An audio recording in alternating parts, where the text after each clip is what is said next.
Good morning, good afternoon, or good evening, depending on what time you're watching this video. Hey, thanks for using our services this year. Greatly appreciated.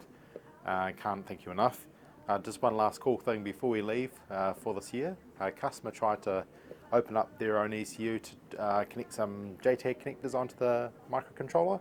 I'll show you a couple of close-ups here.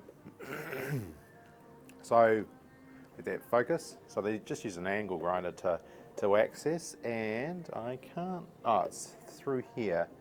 So I'll give a close-up shot of what that looks like, but they've tried to access it and damaged the microcontroller. So this is a really good case of where we can use X-ray and actually look behind those pins and see where the damage lies. If we do need to open these up, we'll just use a CNC milling machine to give nice clean cuts, and use a laser cutter to laser cut a panel just to go over the top, so it's all watertight.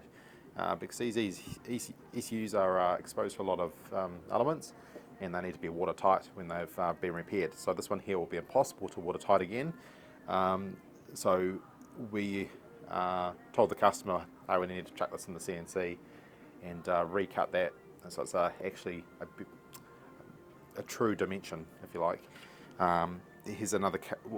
You didn't even need to saw this one open. You could actually take the board out, but anyways, just like the old Ford ECUs, if you need to access the micro, you just CNC mill a top on it.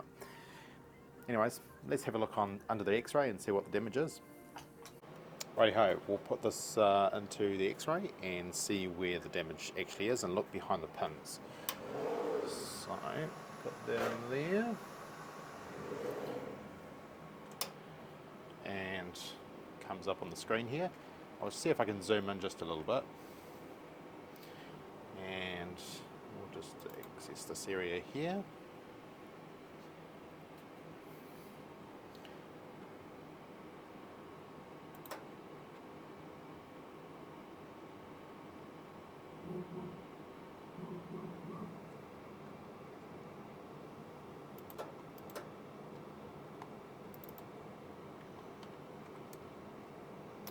Alrighty, so here we have the pins. So if I just bring up the power a little bit,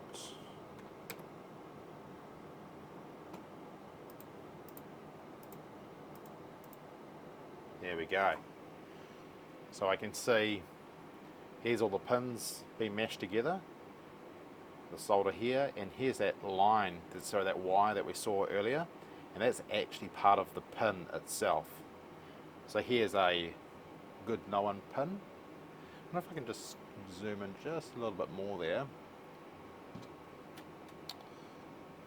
So good, and then it starts to go pear shape. So we have this one starting to short with this one's completely gone, and part of the wires across, and these are all mushed together.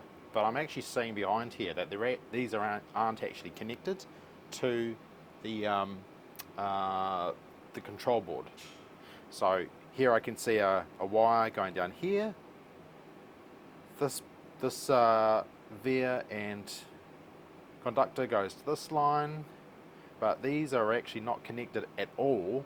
So I can just isolate these and mill at the top here to connect onto the programming header. Very cool. Alrighty, so that's an explanation why we'd use the X-ray on such a repair. Moral of the story is, don't use an angle grinder and try to solder it yourself if you're not feeling confident to do so. Send it to us and we'll sort it out. Thanks for using us this year. Greatly appreciate it. See you next year.